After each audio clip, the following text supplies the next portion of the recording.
2025년도에 발간됐는데요. 최루수라는 사람이 적었는데 페이지 2권 대문답 2권 45쪽에 보면 이렇게 되어 있습니다. 신사참배에 의해서 교회가 내리는 정입니다. 일본 예절로 말하더라도 신사참배라는 것은 확실히 이단이니 아주 금하는 것이고 살아있는 임금의 어진 앞에 절함은 이단이 아니요 라고 말을 했습니다. 살아있는 그 임금의 사진 앞에는 이렇게 절을 하는 것은 이단이 아니지만 신사참배는 확실히 이단이다 이렇게 교회가 못을 박았습니다.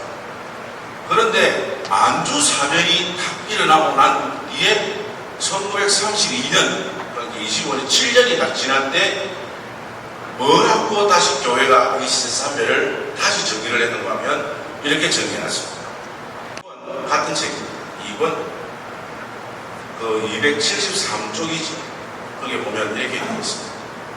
신사참배는 비록 그 시작은 종교적이라 할지라도 지금은 일반의 인정과 관계 당국의 성명에 의하여 국가의 한 가지 예식으로 되어 있으니 유교적 제사와 혼동할 것이 아니며 천황폐하의 어진 앞에 예함도 이단이 아닌즉 국민된 자 가히 행할 것이고 이렇게 됐습니다. 만에 신사참배를 이단이 아니니까 해도 된다 이렇게 교회가 말을 바꿔버렸습니다.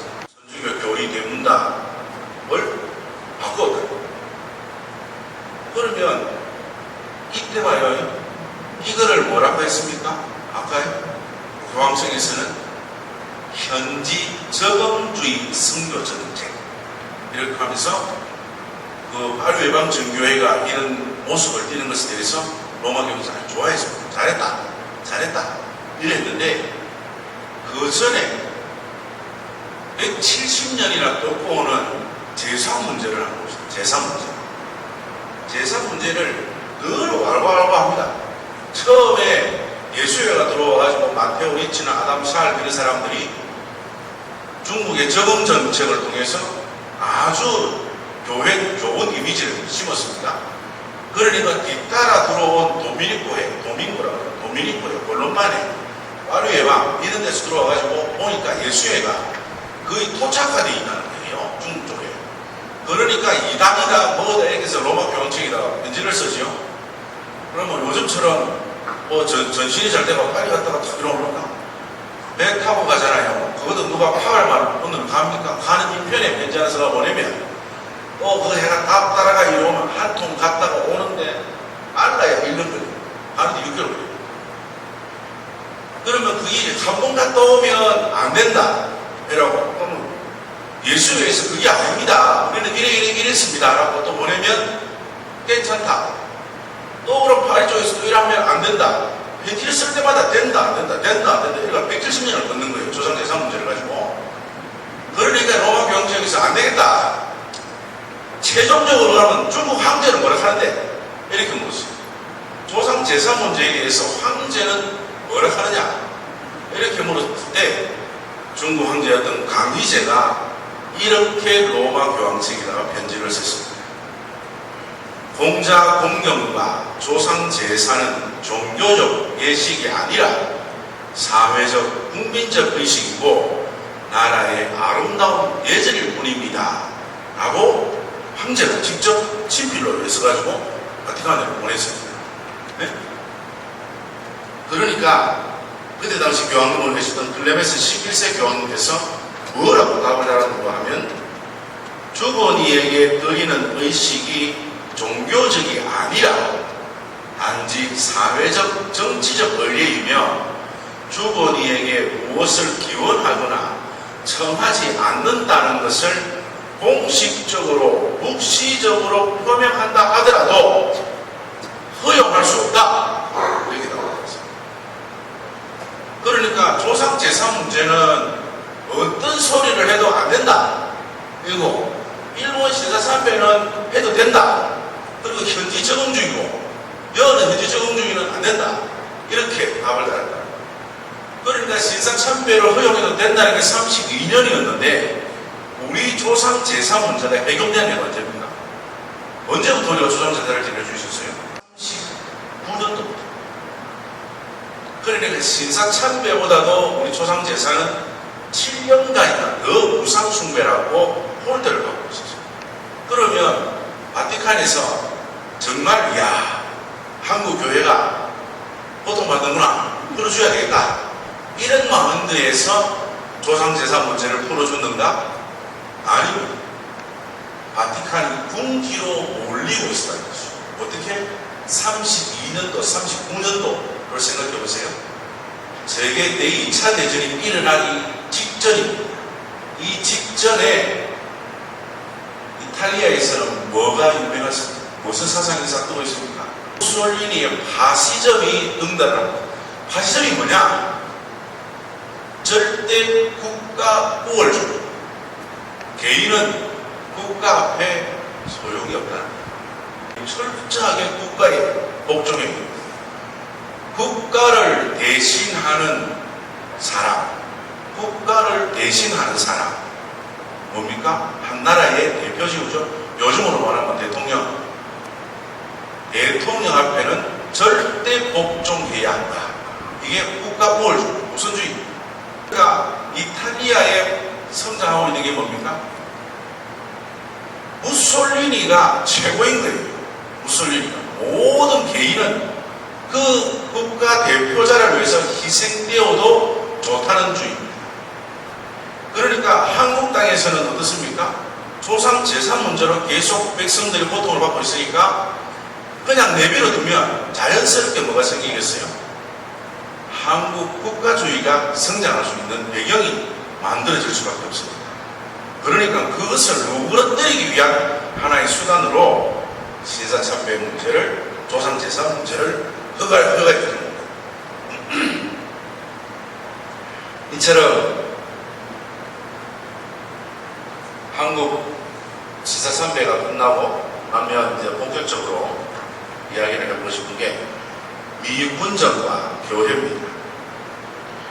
미군정이 우리나라에 처음에 들어왔을 때 해방 공간에서 말입니다. 6.25 사변 이후에 생각하면 안 됩니다. 네? 6.25 사변이 끝나고 난 뒤에 미군이 우리나라에 상륙작전 해가지고 뭐 하는 거 생각하면 안 되고, 해방 공간에서 일제를 제2차 세계대전이 끝나고 대한민국에 처음 우리 한국 땅에 발을 내디딘 사람이 누구냐? 여러분이 잘 아는 하지 중장입니다. 이 하지 중장이 한국 땅에 발을 내디뎠을 때 한국에 대한, 조선에 대한 선지식이 전무했습니다. 조선이라는 나라에 대해서 아무것도 모르는 상태입니다.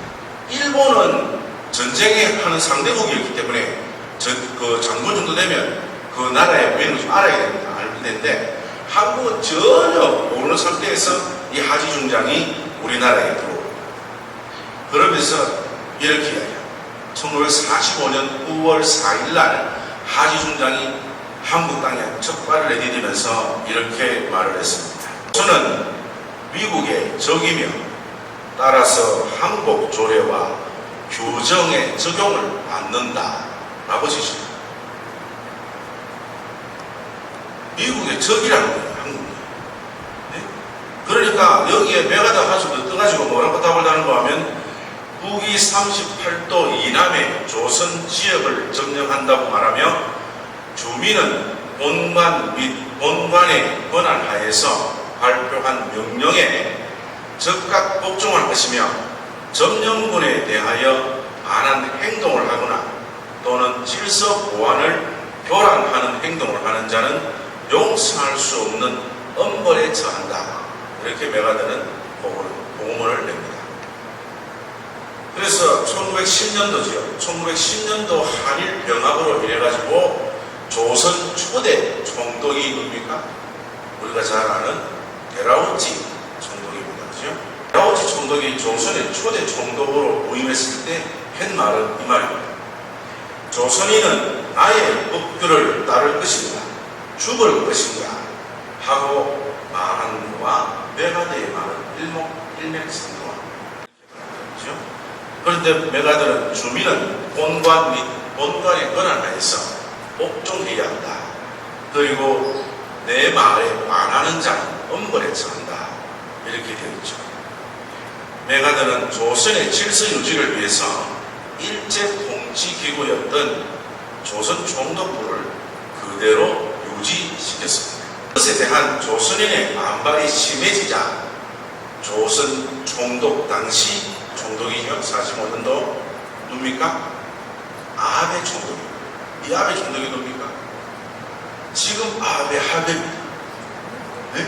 지금 일본 그 아베의 할아버지 아베.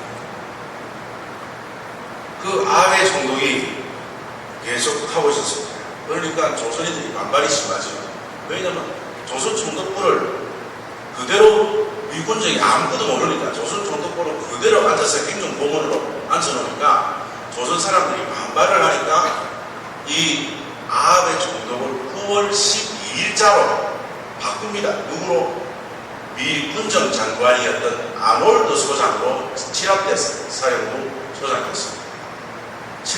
미 7사단 소장인데 이 사람을 아놀드 소장군을 미 군정 장관을 조선 행정고문으로 이렇게 대장으로 했게 되죠. 그 밑에 나머지는 아베만 모가지 날아가고 여러분들이 잘 아는 엔도 정무총각 등 총독부 관리들은 미군정 행정고문으로 근무하라는 지령이 떨어지게 합니다. 이처럼 왜 그러면 미군정은 조선 총독부를 그대로 수용할 수밖에 없었는가? 잘 아시겠지만 한국이 아니었다는 것입니다.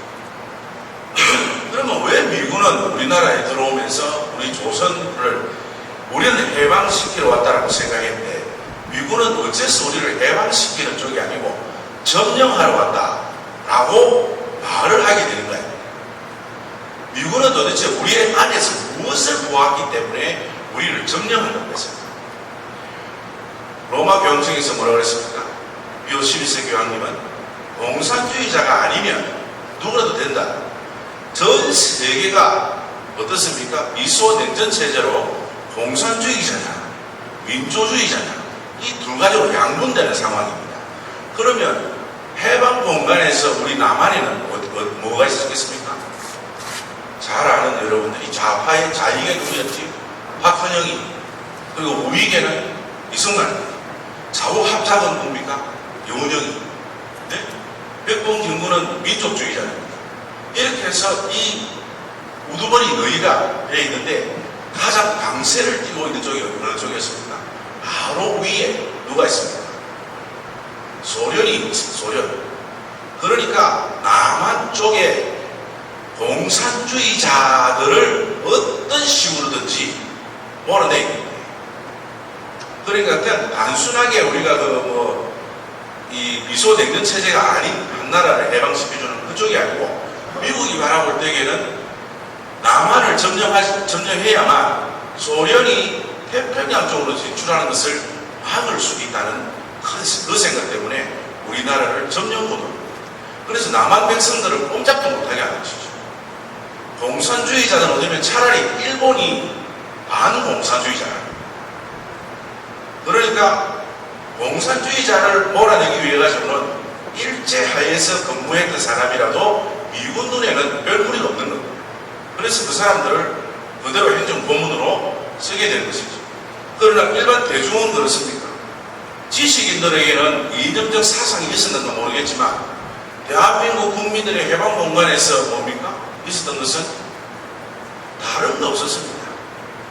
이제는 내 땅 찾을 수 있구나. 일제가 제일 먼저 우리나라에 들어와서 했던 게 뭡니까? 토지 청량회사, 동양 측식주식회사를 만들어가지고 토지 청량을 했죠. 그죠? 그때 마을마다 방을 붙였습니다. 땅 가진 사람은 등록을 이래서 그랬는데 생각해봐요. 저 촌에서 그때 저 할매 때부터 농사 짓는 사람 우리 아버지가 그러라 보니까 그러다 요즘 저 핸드폰이 있는 것도 아니고 읍내가 가깝기나 가깝습니까? 저 촌에서 그냥 짓고 있는데 어느 날 갑자기 눈치 빠른 사람들은 등록을 했는데 그냥 내 땅 내 것 때문에 쭉 해온 이걸 마을 신고 아끼고 지금도 그런 사람들 많습니다. 어디 가면 촌에 가고 도시 사람들 때문에 죽겠다는 촌에서. 왜? 어제까지만 해도 이 땅 내 땅을 정말 살았는데 도시 사람이 이사를 오더만 청량을 쫙 하더만 내 땅이 요만큼 들어갈 때 떨리더라. 왜라니? 그래 기가 찬다는 소리. 아무런 문제 없이 평생을 살아왔는데 도시 살아와놓으니까 네 땅 내 땅 가져가면서 능가하죠. 그런 것처럼 땅 뺏기 눈 벌거이 뜨고 등록을 안 해가지고 땅 뺏기겠다는 거야. 어디 갔습니까? 그래서 옛날 어른들이 하는 말 있잖아요. 우리 아버지가 옛날에 만주벌판에서 오토바이 타고 개장사 할 때 이러잖아. 네? 왜 땅 뺏기고 샬라카이 만주로 가가지고 오토바이 타고 개장사 하는 거야. 말이죠, 그렇지. 그래서 해방이 되고 난 뒤에 개장사하던 우리 아버지가 땅 찾았긴가 싶어서 다시 돌아왔는데 땅이 있습니까? 없지요. 동양 저시에서는 토지 청량을 통해서 짐작 없는 땅을 전부 몰수했다면 누구한테 되팔았습니까? 한국 지주들한테 다시 되팔았습니다. 지주들 땅을 되팔았어요. 그러니까 지주들만 땅을 가지고 있는 상황입니다. 일반 서민들은 거의 땅이 없어요. 그리고 해방이 되어서 돌아오면 땅이 죽긴가, 땅 돌려받을 수 있을 건가 하고 와봤지만 내 땅은 없습니다. 등록이 안 돼요. 그러니 일반 대중들은 어때요? 땅에 대한 한이, 대한민국 사람들만큼 땅에 대한 한이 많은데 없어요. 조금만 내 땅이 너무너무 물고 있으면 못 참습니다. 어제까지 아무런 문제 없이 살았는데 알게 되는 순간부터 맹세되죠. 그동안 쓴 사용료 내놔라, 뭐 어째라고, 문화도라, 돌리도라, 안 그러고 네가 살아 이러면서 목을 조지. 아무런 문제 없어요. 그만큼 땅에 대한 했는데 땅 좋습니까? 안 좋습니다. 이승만 정권에서는 뭘 했습니까? 유상몰수의 유상분배였습니다. 그러니까 유상몰수한다는 건 무슨 소리예요? 돈을 주고 다시 토지를 산다는 소리입니다. 지주들한테 국가에서 돈을 주고 땅을 사가지고 다시 파는 거예요. 그래서 땅을 다시 재분배 사가지고 가라고. 그러니까 땅 거의 떠가지고 내 땅인데 돈이 없어서 못 사는 상황이 되어버렸잖아요. 그러니 그 사람들 앞에서는 얼마나 한이 맺히겠어요. 땅에 대한. 네? 그래서 땅에 대한 한이 맺혀있는 민족입니다. 어쨌든 이런 상황인데 초기 그때 당시에 좌우 합작을 외쳤던 여운형이가 아주 발빠르게 उप조했습니다. 해방 공간에서 일제가 물러나고 나면 통치 기반의 공백이 생길 거라고 예상을 했어요. 여운형이는. 그래서 발빠르게 건국준비위원회를 만듭니다. 그래가지고 건국준비위원회를 만들어가지고 치안대 뭐 이렇게 국가의 기반 시설을 이룰 수 있는 이런 것들을 막 만듭니다. 이렇게. 근데 이게 얼마나 빠르게 퍼져나가는가 하면 전국적으로 이렇게 확산이 됩니다. 건국준비위원회. 여기에 목이나 돼지고기를 또 이렇게 떠서 목살이 끼미네. 왜? 신분 세탁을 해야 됩니다. 이때 이 건국준비위원회에 얼마나 많은 사람들이 들어왔는지 모릅니다. 여운형의 입장은 공산주의자건 뭐 우익 쪽이 좌익이든 우익이든 잘났든 못났든 누구든지 가리지 않고 일제하에서 진행을 했든 말았든 가리지 않고 전부를 이렇게 민족이라는 하나의 좌우합작을 통해서 하나의 나라를 만들어보자는 생각이 여운형에 강했기 때문에 요때 이제 많은 사람들이 이 건국준비위원회에 이렇게 들어가게 됩니다. 독일은 돼지고기도 이쪽으로 이제 살 들어가죠. 그 다음에 초기에 남한의 여론이 어떻게 되어 있습니까 하면 미군정이 들어오는 것보다 소련이 내려온다는 소문이 훨씬 많았습니다. 실질적으로 소련이 내려온다는 소문이 더 많았기 때문에 많은 사람들이 이 건국준비위원회 쪽으로 이렇게 들어가서 이렇게 자기의 미래를 이렇게. 그런데 나중에 그 미래가 하루하루가 이렇게 불투명한 시대입니다. 그리고 거기에 가서 얘기했지만 미군정이 탁 들어오는 순간 그 건국준비위원회에 들어갔던 사람들이 우익 쪽 세력들이지요. 이 사람들이 전부 이렇게 싹 이렇게 빠져나옵니다. 그래서 건국준비위원회가 실질적으로 이렇게 한번 갔습니다. 인천 해상까지 배를 타고 건국준비위원회는 이렇게 나갑니다. 바다에 나가는 거예요. 환영식을 하게 가지고 네? 환영 특사를 보냅니다. 그런데 나갈 때 미군에서 뭐라고 이야기하는 거 1945년 9월 8일자인데요. 뭐라고 하는가 하면 미군정만이 조선의 유일한 권력이므로 다른 어떤 조직도 일체 용납할 수 없다. 그런 이유로 위원회가 만든 건국준비위원회를 무시해버립니다.